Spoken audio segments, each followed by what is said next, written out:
Con nuestro invitado, Lucho Pien, ¿cómo estás? ¿Qué tal? ¿Cómo va? Vamos a poner mejor el micrófono, porque si no, no se te escucha. Ahí. Esto no va a ser una entrevista donde yo voy a estar Lucho Pien, sino que yo le voy a decir papá o Lucho, o lo que salga. ¿Sí sale bien ahí? A ver, le vamos a preguntar al operador. Bien. Sale bien. Bueno, Lucho es militante barrial de Villa Libertador, peronista, vivís del 73 allá, ¿no? Sí. Más o menos. Sí, julio del 73. Julio del 73. Claro, a la vuelta de Ezeiza, que fue el 20 de junio del 73, ya me quedé en la villa. ¿Y vos venías de Dianfune? Venía de Dianfune a Jesús María, el Colegio de los Curas, como corresponde. Claro. Estuve en el seminario menor de Jesús María. De ahí medio me fui, medio me corrieron. Y de ahí ya vine a Córdoba y ya me quedé. Tuve un año o dos en Parque Capital y Villa Cabrera, y de ahí terminé en la villa nomás.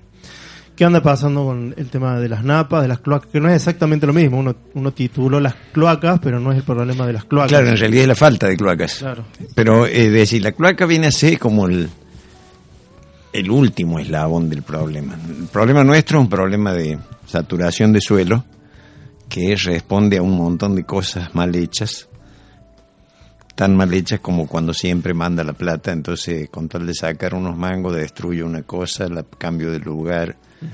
El tema es que en la zona nuestra, las napas freáticas, que es agua que está en el subsuelo, han ido subiendo su nivel, producto de que en la parte alta de la zona, para ubicarlo a que todo el mundo lo pueda más o menos localizar, la zona comprendida por la Torre del Barón Visa, camino Altagracia, desde ahí para abajo, la pendiente natural va todo hacia la zona nuestra. Y esa pendiente es por arriba y es por abajo también. Es una zona que fue desmontada mal de un día para el otro. Yo, por ejemplo, vendo diarios en Barrio Cabildo, que está en esa zona. Y al principio, cuando empecé a vender diarios, en la bicicleta tenía sí o sí que llevar el equipito para parchar la bici, porque las viejas iban al fondo del barrio a buscar leña. Estaba el monte, hacia pegado, cruzando la calle, la última calle del barrio, estaba el monte. Eso lo peinaron directamente, no quedó nada. Y reemplazaron todo eso por soja. Así que vos echabas un balde de agua allá arriba y llegaba a casa tranquilamente el balde de agua. No había que lo absorba, no había que lo... Por debajo otro tanto, porque Córdoba tiene una composición de suelo loésico, ¿viste cómo hablo raro? Loésico. Sí, loésico. O sea, son residuos del viento. Son residuos de viento que van amontonando y es la arcilla, ¿va? Y cuando vos a la arcilla la dejas seca, es durísima. Pero apenas se entró a humedecer o entra a filtrar algo de agua, se convierte en flan. Entonces todo lo que va por arriba también filtra y va por abajo. Entonces se abre lo más conocido, que son los mallines, que no es solamente fallas que ya están en la naturaleza abajo, sino que en algunos casos se activa el mallín por la filtración de agua. Entonces entran a abrir grieta por todos lados, por esa grieta vuelve a entrar agua y agrava más abajo. El caso es que las napas, nosotros cuando fuimos a vivir donde estamos ahora, que es en la zona que en Villa Libertador se ubica como La Posta, cavamos 12 metros y recién se llegaba a una primera capa de agua. Sí. Ahora esa capa de agua está a 2 metros, 1 metro según el lugar, ¿no? En algunos casos directamente está a ras del suelo ya. O sea, no es parejo el nivel del agua, depende de otras cosas también. El asunto es que al estar todo mojado y la composición del suelo arcillosa, hace que buena parte de las casas entren a estar en riesgo permanente. Entonces se desmoronan los pozos negros, se hunden. De hecho, ahí hay, cerca de la escuela Santiago del Este, donde fuiste vos a la primaria, Sí. Está la Celia, que es una mercedería. La mercedería está bien hecha, o sea, tiene un fundamento de puta madre, fue hecha con un trabajo bárbaro. Igual está hundido, tiene la parte donde están las estanterías de ropa y todas esas cosas, las tiene 20 centímetros más abajo de lo que estaban. Agregale a esto que al estar en esas condiciones, materialmente no hay a dónde mandar el agua, me refiero al agua de los baños. Entonces no hay dónde mandar el agua de los baños, el agua de la cocina, el agua del inodoro, el agua de la ducha, todo el agua. Toda esa agua, antes o después, va a parar a la calle.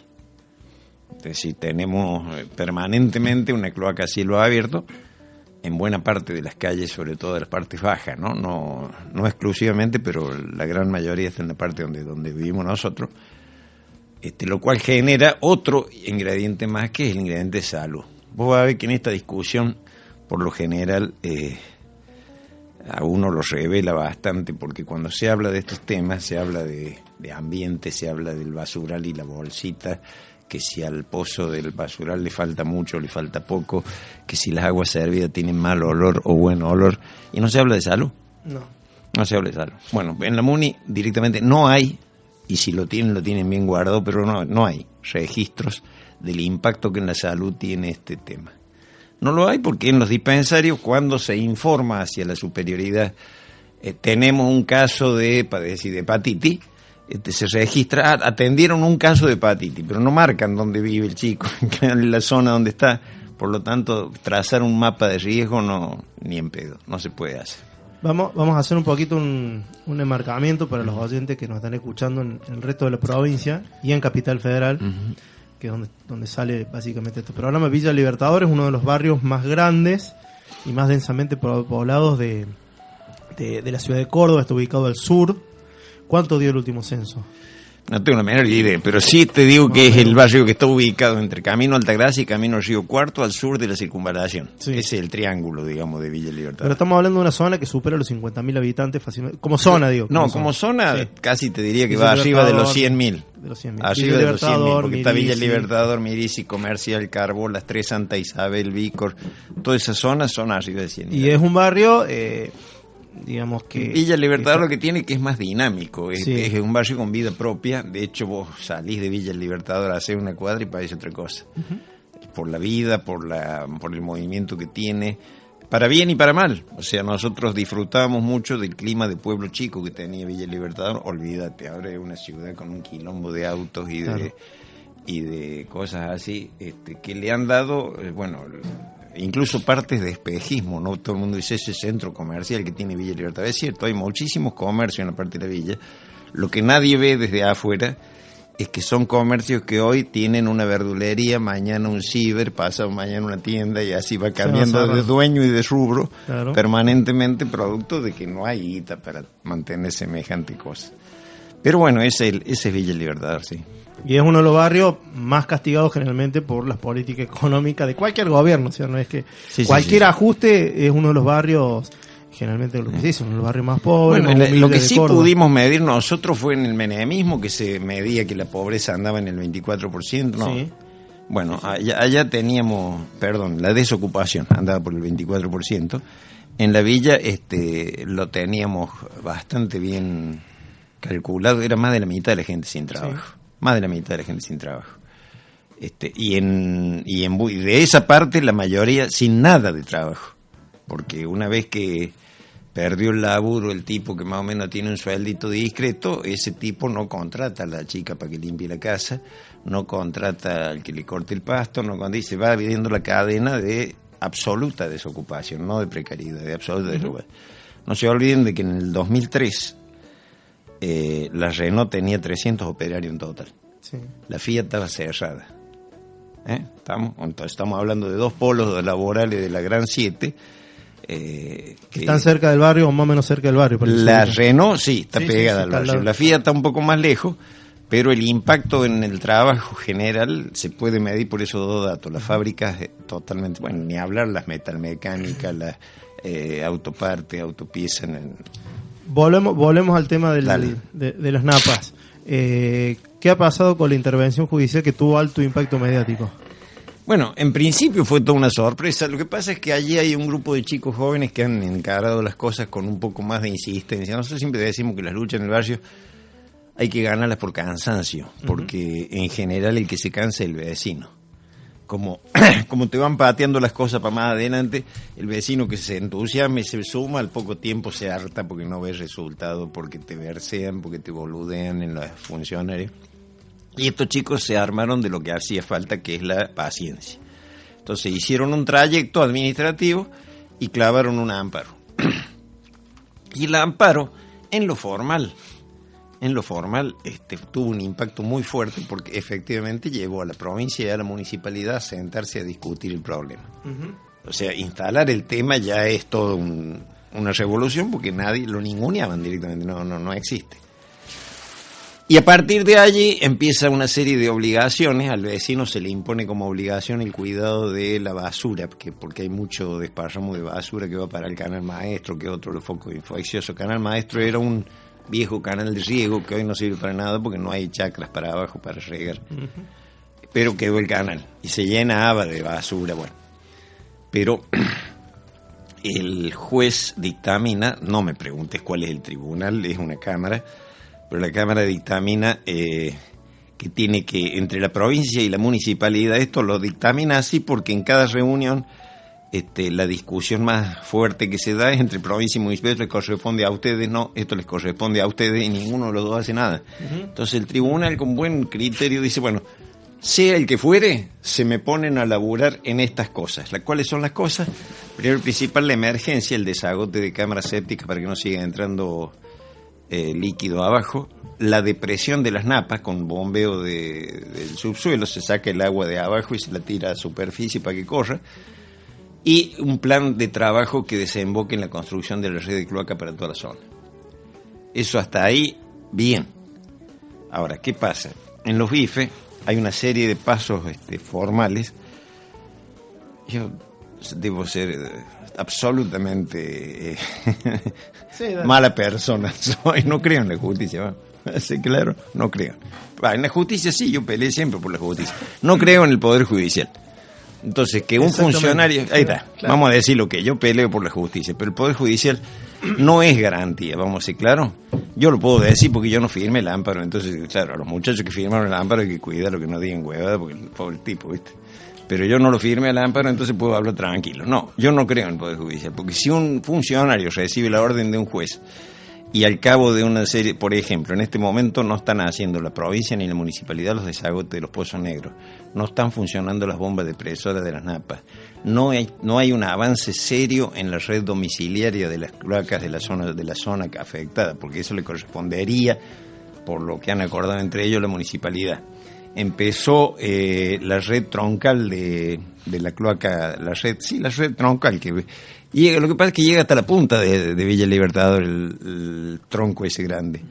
Así que siempre jodemos con algunos muchos, mira, cuando tengas diarrea, acorda, tenés que ir corriendo hasta el hospital porque hasta ahí va a llegar la red domiciliaria no hay ni va a haber. Así que va a estar complicado. Pero o sea, uno dice, bueno, ¿cómo es esto? La voluntad de un tipo, la voluntad política de un funcionario municipal, provincial, de lo que sea, supera un fallo de tribunales. A ver si a mí me van a dejar que yo falte como testigo a algún juicio, por ejemplo. ¿Me van a venir a buscar? Y con la fuerza pública. Y con la fuerza pública. A este tipo no lo han ido a buscar para ver por qué no está desagotando los pozos, por ejemplo. No lo han ido a buscar por qué no está ya listo el plan de obras. El año pasado, en una de las asambleas, vino los abogados patrocinan el amparo y ya anunciaban como parte de lo resuelto por tribunal que para agosto iba a estar ya la red domiciliaria en marcha. Ningún marcha, no empezó la red domiciliaria, ni siquiera está garantizado el financiamiento. Uh-huh. La MUNI jura por Dios que ya lo tiene el proyecto, pero bueno, unos, viste, no le creen, menos todavía.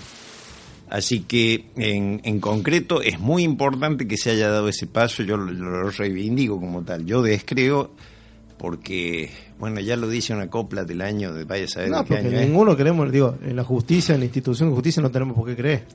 Claro. ¿Cómo es que dice el coplero? Hacete amigo del juez. Martín Fierro, no el coplero. Martín Fierro, ahí está. Bueno, una copla pulenta de aquello. Así que imagínate vos si el tipo ya en aquella época decía hacete amigo del juez, ¿qué confianza le podés tener al Poder Judicial? Bueno, yo soy fierrista en ese caso.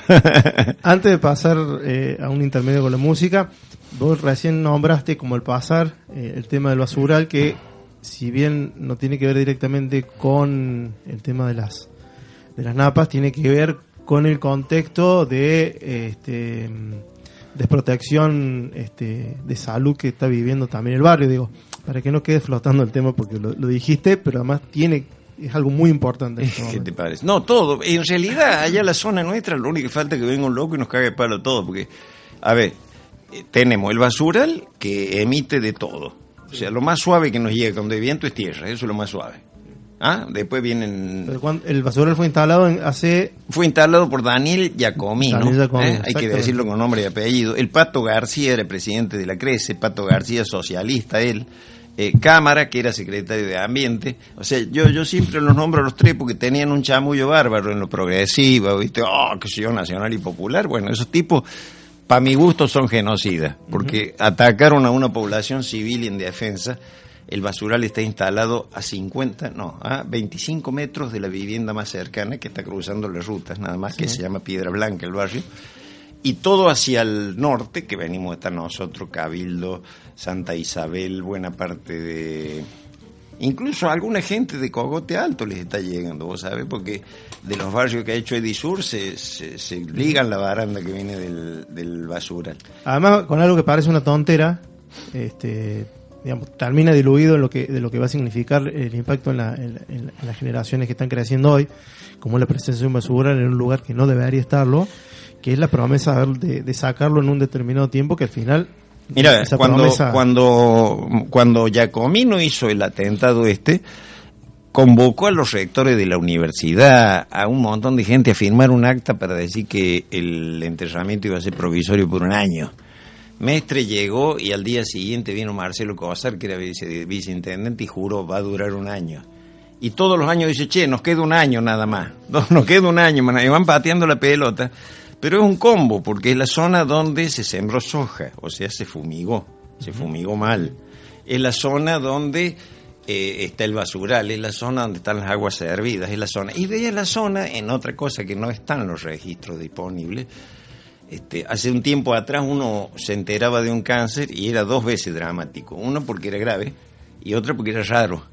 El cáncer te daba miedo por lo raro. Bueno, ahora vos vas y chocas con un montón de chicas con los pañuelitos de la quimioterapia en la cabeza. Te encontrás con el fulano, ya te lo cuentan como quien dice, viene tormenta del sur, va a llover. Bueno, fulano tiene cáncer. Y de las más variadas, tumor en el cerebro, tumor en el páncreas, tumor de acá, tumor de allá. O sea, índices de cáncer impresionante.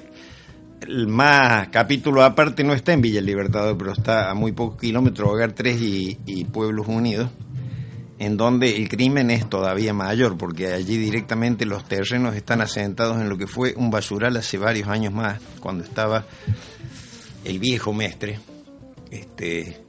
Allí se asentó el barrio Hogar 3 y después un grupo político progresista impulsó el asentamiento de inmigrantes directamente sobre el predio del enterramiento. O sea, el Hogar 3 estaba en un costado del enterramiento. Esto que se llama Pueblos Unidos o Hogar 4 está sobre el predio. Allí directamente el 80% de los pibes tienen plomo en sangre. Para decirlo con claridad, no es hacer terrorismo ni nada, es así. El dato duro de la... Vos abrazás a un pibe y sabes que ese pibe no va a llegar a viejo o no va a ser papá nunca. Una de dos, o las dos cosas. Porque vos lo ves y sabes a ver si son criminales estos tipos o no. Inauguraron una plaza en Hogar 4 y pasaron la máquina. Y se fueron, porque ya estaba la plaza hecha. Bueno, después de pasar la máquina hay fotos donde aparecen vidrios asomando de la superficie de la plaza, jeringas viejas, o sea, toda una cuestión que te da pauta de que no les importa. En total son un montón de negros pobres, en este caso sobre Hogar 4 son bolivianos, así que peor, ¿quién le importa todo eso? O sea, todo el combo es un atentado a la salud. Resultado, por supuesto, ni la municipalidad ni la provincia tienen registros que uno pueda decir, bueno, ¿cómo lo atacamos? Ahí estamos con una banda de gente tratando de encarar nosotros, por nuestra cuenta, un relevamiento sanitario para detectar cuáles son el impacto que está teniendo en la salud todas estas condiciones que hemos nombrado. Bueno, vamos a hacer una pequeña pausa, vamos a ir a la música y continuamos con la entrevista.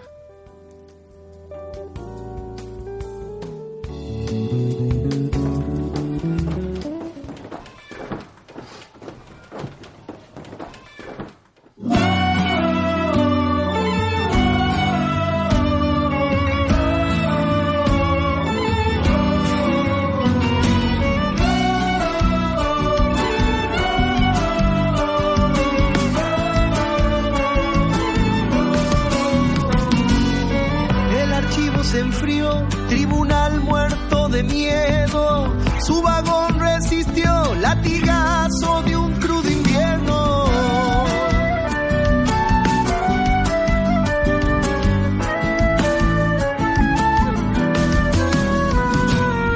Calle tierra sin luz, creación de un futuro incierto, equilibrio que juega siempre a favor del tiempo.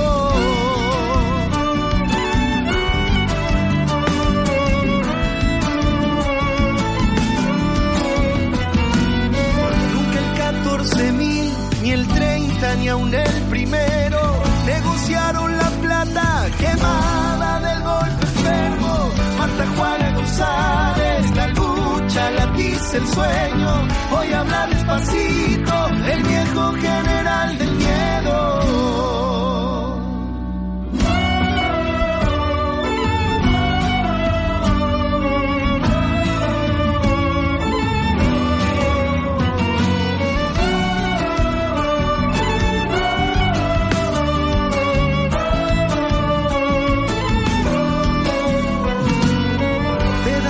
Escuela engrandece las aulas nuestras, y aun quemando los libros matan a la sangre nueva.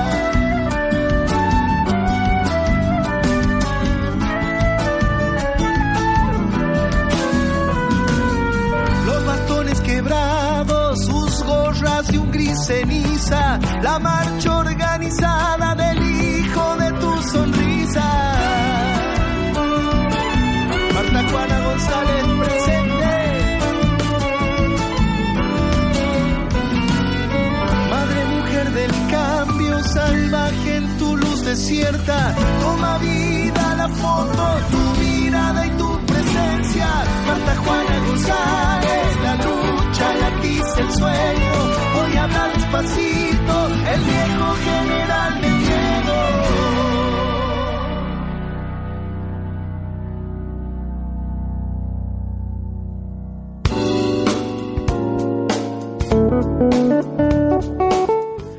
Así pasaba Bruno Arias con Marta Juana González.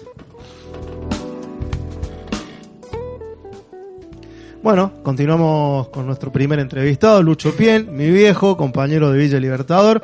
Bueno, ¿y cómo hacemos con todas estas cosas? Porque recién tuvimos un bloque duro, pero digo, es lo que está sucediendo en el barrio. Hay que nombrar las cosas. Nosotros aprendimos como hijos que a un genocida se le dice genocida, a un asesino se le dice genocidio, a una tortura se le dice tortura, a una desaparición se le dice desaparición, a un niño que está haciendo, a una agresión ambiental como la que está pasando en Villa Libertador se le dice agresión ambiental, por más, entre comillas, compañeros que sean las personas responsables de la implementación de estas políticas públicas que han llevado a esta situación de crisis ambiental en un barrio tan castigado por otros aspectos también en Villa Libertador. Pero que recién estuvimos charlando un poco fuera de micrófono sobre esto. ¿Cómo se encara un trabajo, una lucha por una situación de una magnitud tan grande como esta? En realidad la zona tiene una tradición más o menos interesante. Uh-huh.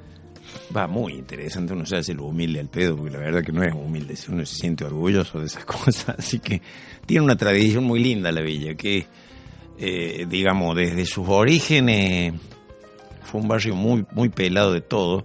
En la municipalidad vas a encontrar la historia oficial que cuenta que un sastre regalaba lotes porque vos le comprabas el traje y te daba 2 pantalones y un lote. En la municipalidad, los canales de televisión, el radio, todo el mundo. Bueno, en realidad era una estafa inmensa, porque el tipo promocionaba con una afiche, lo he visto hace poco el afiche, todavía está: agua, luz, transporte, electricidad, qué sé yo, todo eso decía el afiche, no había nada.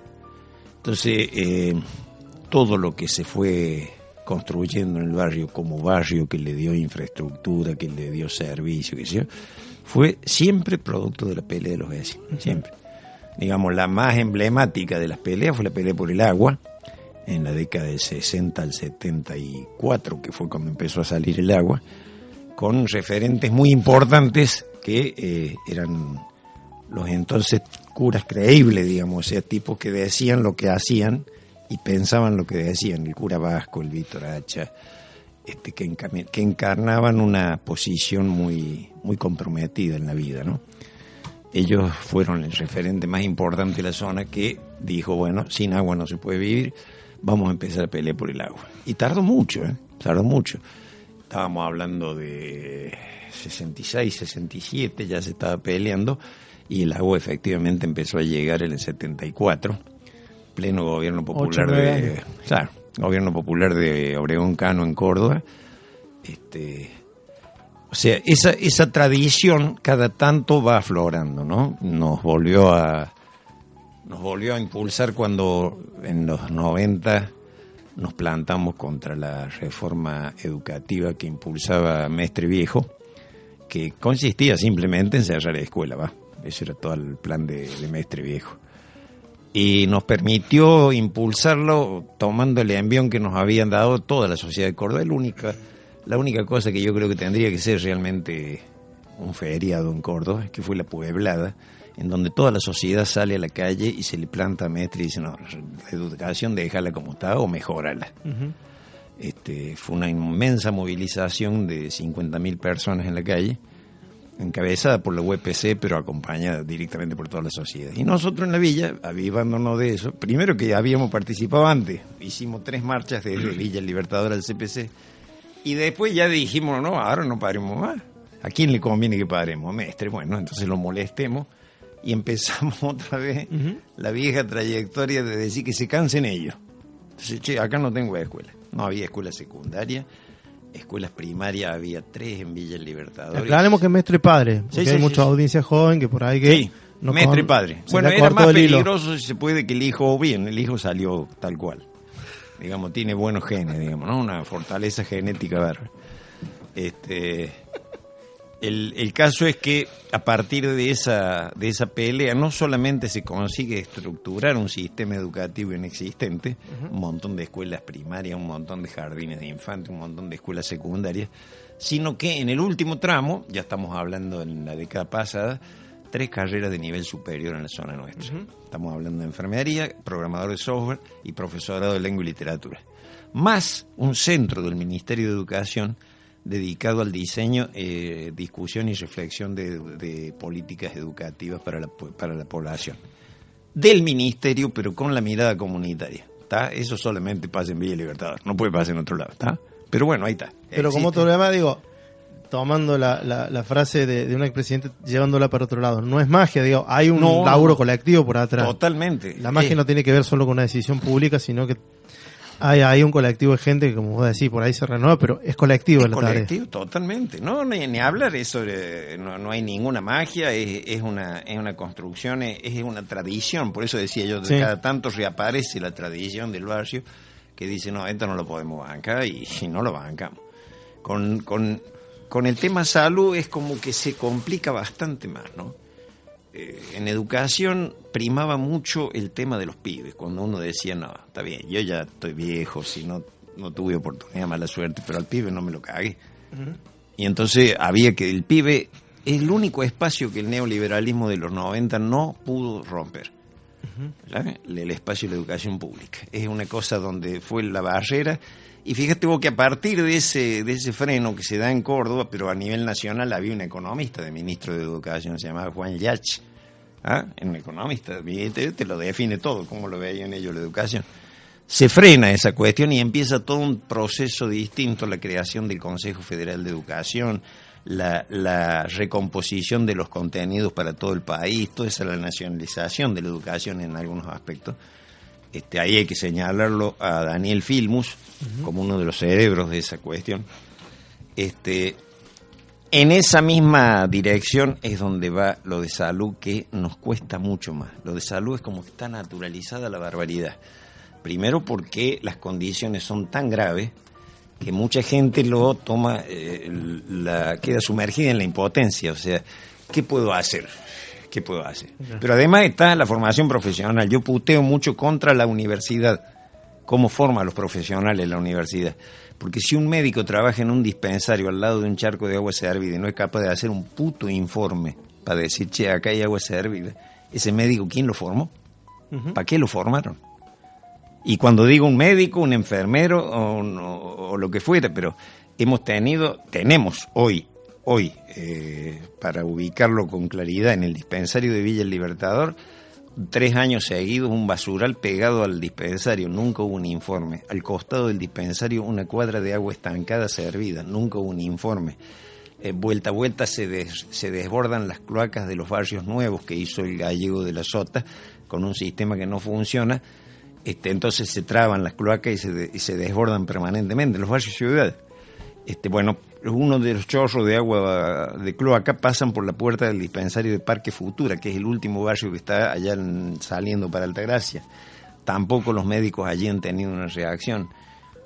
Bueno, a ver, ahora hace poquito se obstruyó la cloaca del Hospital del Sur, pero no la cloaca de los baños solamente, la cloaca que pasa por los quirófanos, ¿está? Uh-huh. Y eso salía a la calle, no sé si me explico. El director del hospital un poco más levanta una tapia para que no lo vieran, pero no hubo un informe, no hubo alguien que diga, che, esto es patógeno. Uh-huh. Ya es muy insalubre lo de la cloaca, agregarle todo lo que puede salir de un quirófano por el resumidero, bueno, todo eso iba por la calle. Entonces, cómo corno se forma a un profesional de la salud que no es capaz de transmitir ni siquiera la idea del problema que tenemos? Y seguramente si estuviera bien formado, hasta podría diseñar políticas que nos den ánimo, que nos levanten la cabeza y decir, sí, esto está muy mal, está muy feo, está muy jodido, pero si lo encaramos de esta manera, es como que se quedan en la cortita. Le recomiendan a la mamá que lave las manos del chico y ya está, con eso ya, es claro, abajo sigue habiendo bosta. Uh-huh. Le recomiendan a la mamá que hierva el agua, guarda, eso lo mismo hacían antes de que se pusiera el agua potable en la zona, ¿no? Hiervan el agua 15 minutos, pónganle 2 o 3 gotitas de cloro, que sé cuánto, bueno, toda la huevada para no encarar el problema de fondo, ¿no? Bueno, los médicos no están formados para eso. Hago por supuesto la salvedad de que existen profesionales muy comprometidos, de que existen tipos que se han formado en la misma universidad, pero por esas cosas de la vida han tenido una actitud muy distinta, con los cuales uno, bueno, puede sentarse a conversar alternativas. Es muy complicado, pero la idea es esa, reflotar la vieja tradición de la zona y transmitir algún concepto que nos permita decir, bueno, mira, primero, este problema lo tenemos. Segundo, no es irreversible. Uh-huh. Tercero, depende de nosotros porque estos tipos que están gobernando lamentablemente no les importa. Entonces tenemos que hartarlos hasta que se tomen conciencia de que las cosas tienen que salir. Una pregunta que por ahí yo la conozco la respuesta, que en algún momento nos llevó a alguna discusión, aunque no tanta, porque después nosotros terminamos haciendo algo parecido como hijo. Creo que la mayoría de las organizaciones en algún momento... Pero yo no te mandé, hijo. No, eso es una decisión mía. Te cargo vos de eso. Totalmente. A la hora de armar una construcción, de encarar una construcción política, social, esto que se habla mucho, ¿no? ¿Cuál es el límite? ¿Con quién te juntas y con quién no te juntas? Porque viste que hay muchos que dicen, no, yo con este no me junto porque no es puro. Claro, yo que te conozco, para mí la respuesta es fácil, pero me parece interesante como un debate en tiempos donde hay mucha medición de purismo, todavía hay giles que discuten a ver si el peronismo era de derecha o de izquierda. Todavía hay giles que dicen, el peronismo, ¿qué es lo que era? No, sé cuánto. Y Perón lo tenía. A John William Cook y a Oscar Ivanišević. El que conozca algo de historia va a saber quiénes son esos dos personajes. Oscar Ivanišević. Googleen los jóvenes. Googleen, exactamente. Oscar Ivanišević era un viejo católico ultramontano. Yo creo que para él el concilio debe haber sido un escándalo, más o menos, una cosa así. Y John William Cook era el tipo que le daba la discusión al surdaje para ver si los convencía de que la cosa venía por otro lado. Porque tenía elementos de marxismo muy fuerte el tipo Pero el viejo, o sea, ya sé, Perón era un capo, todo lo que quieran decirle, pero lo real es que esa era la realidad. Porque en el país no están los lindos que uno quiere en un lado y en otro lado muy lejos están los feos. Estamos todos juntos, Estamos todos juntos. Y en el mismo barrio. Y en el mismo barrio. A mí me tocó presidir el centro vecinal mucho tiempo en el barrio. Y he tenido que laburar con cada nene, papá.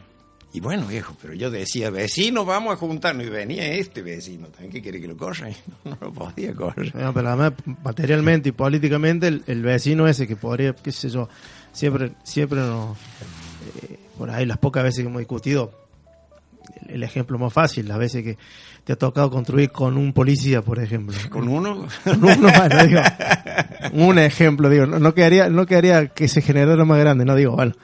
La veces que te ha tocado construir, qué sé yo, con gente que... Pero no que con un labura. canita de barrio que no. tiene un montón de conocidos. Con cana jodido he tenido que laburar. Pero ese cana en el barrio también tiene la napa subida, sí. También el hospital cuando se va a atender ahí no lo atiende el hijo o la esposa o quien sea. Digo, los problemas comunes son los que definen determinadas situaciones que te convierten cuando vos vas levantando una en casa, prójimo. agarra la arena y no la lava la arena. Claro. Así como viene con bosta de perro, de gato, todo va mezclando, pone el porla, la cala, hace la mezcla y queda una casa bonita. Y queda bonita la casa y tiene mierda incluso, claro que sí. Bueno, en la realidad pasa lo mismo, nosotros no podemos hacernos los exquisitos porque además, yo siempre refriego que en los estándares donde se clasifica a las personas según la pureza ideológica, aparecen unas contradicciones espantosas, ¿no? Claro. Aparecen unas cosas espantosas que uno dice para... Yo, por ejemplo, yo rechazo la categorización de las personas entre izquierda o derecha, no me dice nada a mí. No me dice nada. Primero y principal porque es un valor francés. Entonces vayan a preguntarle a los franceses qué es lo que es izquierda y derecha, ellos mismos ya deben de creer porque hasta ahora no notan muchas diferencias, pero yo soy argentino, no soy francés. Claro. Pero además, ¿qué es lo que es de izquierda? Un tipo que apoyó a la mesa de enlace cuando se sublevó contra el pueblo argentino, que sitió todo el país, porque no es contra la Cristina, eso fue contra nosotros. Nos desabastecieron y había grupos zurdos ahí levantando la banderita con el campo, y otro que decía, no, esa no es mi pelea, y otro que decía, no, hay que defender y todo. Entonces, saquemos todos esos rótulos al corno y digamos objetivos, hacia dónde vamos, a quién beneficio y a quién perjudico, ya está. Eso es lo que es la única definición que vale. Última pregunta. Esto por ahí lo hemos charlado varias veces, cuando lo tenemos como pregunta y está en la promo, y lo tocaste un poquito, en realidad lo pusiste en términos positivos. ¿Qué es lo que no pudo el neoliberalismo en Villa Libertador? Sí. Y por ahí siempre se comete desde los sectores ligados a lo que se llama lo popular, que se yo, laborarlo mucho desde lo económico, o meramente de lo económico, que no es menor porque una coma te deja un montón de gente sin laburo, ¿está? Un 0,1 del PBI, son niños muertos de hambre, es así. Pero lo que nosotros te queríamos preguntar era, ¿en qué habías visto vos en los aspectos culturales? Desde aquella Villa Libertador del 73, la que pasó por el terrorismo de Estado y la que entró en el menemismo y la de los últimos años, ¿cuáles eran los valores que vos habías visto en los que había logrado avanzar el neoliberalismo? Digo, para elaborar esto, porque por ahí hay mucho, dentro de los sectores que por ahí escuchan nuestro trabajo, nuestro programa, que también es parte de nuestro trabajo, mucha idealización de los sectores populares, que está muy bien, porque hay que rescatar las virtudes frente a semejantes criminalizaciones que vienen de parte de los sectores. Sí, pero no estamos en el reino de los cielos. Claro. Porque también hay una vieja costumbre que viene sobre todo de algunos sectores religiosos, que qué bonito que son los pobres, ¿viste? Entonces, claro, ¿viste? Y no, nosotros tenemos cada hijo de puta en el barrio, que Dios me libre. Y yo mismo capaz que tenga cosas que son absolutamente condenables, qué sé yo, no hay nada de bonito en la pobreza. Hay que verlo al viejo al vicepresidente de Bolivia, Piñeira. Ese hay que verlo cuando describe cómo le caen a él los elogios que se hace a los pueblos originarios. Léanlo, búsquenlo en el Google, la porquería esa, ¿cómo se llama? Google. En eso, busquen ahí, yo considero a la izquierda con la tecnología, pero bueno, busquen por ahí porque van a ver qué claridad que tiene el tipo ese cuando habla de cuando se elogia demasiado. Ay, qué bonito. No, hay miserias, hay ¿qué impacto tuvo la dictadura primero y el neoliberalismo después? Claramente el individualismo. O sea, hay una pérdida de pasamos de un extremo que era usted es pobre pero honrado, que era una cosa como para decir, bueno, no importa, usted sigue siendo pobre tranquilo, pero es honrado. Yo tengo toda la guita, no me envidie porque soy un hijo de puta, pero bueno. De eso pasamos a la otra, que es, no, yo no soy pobre. Nosotros somos clase media, como para decir, somos más o menos, no somos clase. Y de ahí a una serie de cuestiones en donde empieza a desconocerse la naturaleza. Cuando viene la época del viejo Martí en la Municipalidad de Córdoba, se producen unas discusiones dentro del barrio impresionantes en torno del pavimento. Fíjate vos, el acceso al pavimento era una cuestión de estatus para muchos vecinos. Entonces, el que no pueda pagar el asfalto, que se vaya del barrio. Ni siquiera estaba planteado en términos de derecho, de decir, che, municipalidad, haceme el asfalto. Quiero vivir mejor, más. No. El que no pueda pagar el asfalto, que se vaya, porque el progreso, esa cuestión muy dura, muy firme. Y en los últimos años, yo tengo muy fuertes críticas al gobierno anterior. Lo que pasa es que son otras las críticas que yo hago. Para mí, fundamentalmente, una acción muy fuerte que desplegó el gobierno, carente absolutamente de discusión política, generó una cuestión de automaticidad y de transferencia de estatus. O sea, personas que salían de su estado de miseria y adquirían todos los vicios de la clase media egoísta. La discusión que hubo sobre el impuesto a las ganancias, por ejemplo, es muy descriptiva. Yo creo que estaba mal el impuesto a las ganancias. Sinceramente creo, yo les daría la razón, pero escuchaba los argumentos de los muchachos, y no digo de los gremialistas, hablo de los trabajadores que defendían su pelea contra el impuesto a las ganancias, y era un argumento muy egoísta. Me sacan parte del sueldo para darle a los vagos, decía un vecino de un barrio social. O sea, vamos a ver cómo se perdía de vista. Eso yo se lo adjudico más específicamente a este último periodo. Buena parte ya venía madurando con el neoliberalismo, la dictadura, por supuesto, porque contrario a lo que... Esta discusión ya la teníamos en los 70. El surdaje decía que la gente tenía que sufrir mucho para que tome conciencia. Es mentira, es al revés. La gente que sufre mucho se retrae. Pero está en la naturaleza esto, no es solamente las personas. Cuando hay una cuestión de carencia, de falta de comida, qué sé yo, todo, me retraigo, traigo para la cría mía y le doy de pedo a la cría, porque en una de esas como yo solo, según quien sea.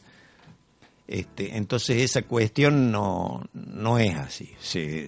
Pero en los últimos años se terminó de profundizar con la carencia de discusión política. Entonces el consumismo tiene ese lado negativo, que es cuando no hay una discusión política, no genera conciencia tampoco, genera una cuestión de individualismo más grande todavía. Entonces pesa lo que vimos, cómo se discute hoy la campaña electoral. Me gusta fulano, me gusta sutano, me gusta pengano, no hay un análisis de trayectorias, no hay un análisis de proyectos políticos. A ver, yo lo comparo, sí me acuerdo, en los 70 no es que nosotros nos llevamos bien con todo el mundo, en el peronismo nos agarrábamos piña cada rato. Bueno, pero era discusión política permanente, la unidad básica era eso, y por eso fue posible traerlo a Perón de vuelta 18 años después. Porque había discusión política basada en la realidad, no eran delirio de, la justicia social, no, era el aguinaldo, las vacaciones, los derechos laborales, la paritaria. En fin, todo lo que significaba decir peronismo, el derecho a la educación, las escuelazas de Perón que todavía hoy son modernas. Es decir, todas esas cuestiones eran parte de un combo de discusión política que estuvo absolutamente ausente en el último periodo. Bueno, nosotros no tenemos preguntas, te queremos agradecer y bueno, te vamos a estar llamando, papá, seguramente antes del cierre del actual ciclo de la lucha que nos parió, para charlar.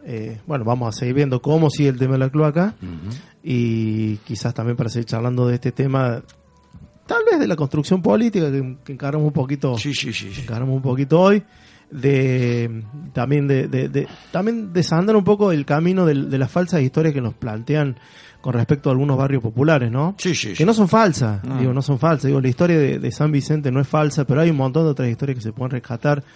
La historia misma de Santa Isabel, que es otro barrio que está cercano, no es falsa, pero hay otras historias por atrás. Y las historias de Villa Libertador, y esto ya lo digo como una persona nacida y criada ahí, no es que sean falsas, no es que no existió un tipo que regala un saco, pero se puede ver mucho más allá, se puede charlar mucho más, rescatar otras historias que son historias un poco más cotidianas, pero que son historias no por nada acalladas y silenciadas durante mucho tiempo. Sí. Bueno, le vamos a pedir, Ludmila, si nos podés poner el tema musical que continúa. Así lo corrimos el viejo. Claro. Ya no se va más.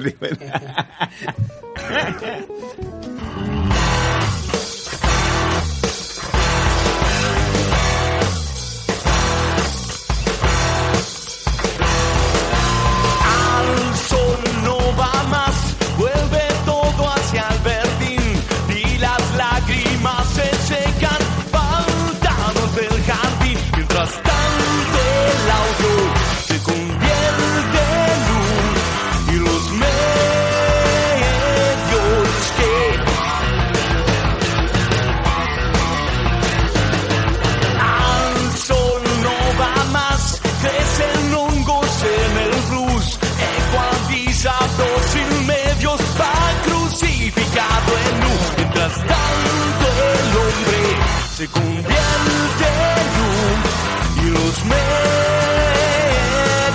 que mezcla de nuevo, no desde abajo, que no ecualicen tu razón. El camino lento, vértigo al pedo, no ecualices tu corazón.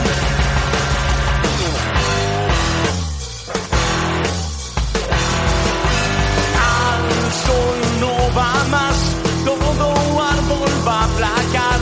Los porteros del diluvio te guardaron el tractor. Mientras tanto el hombre se convierte en luz y los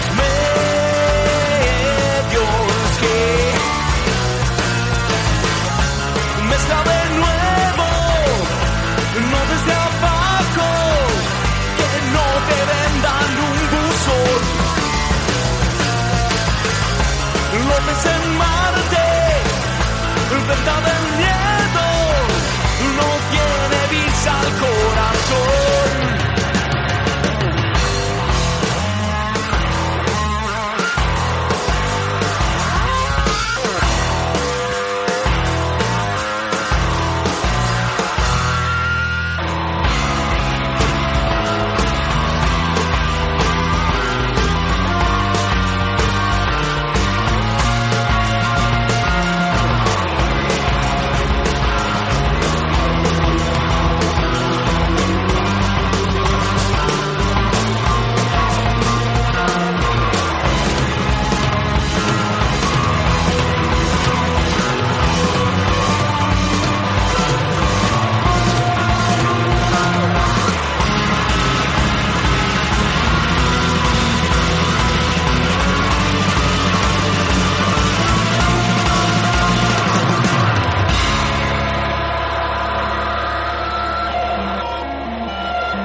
Mientras vos puedas ser vos, no necesitas perdón, ni de dioses ni titanes, no.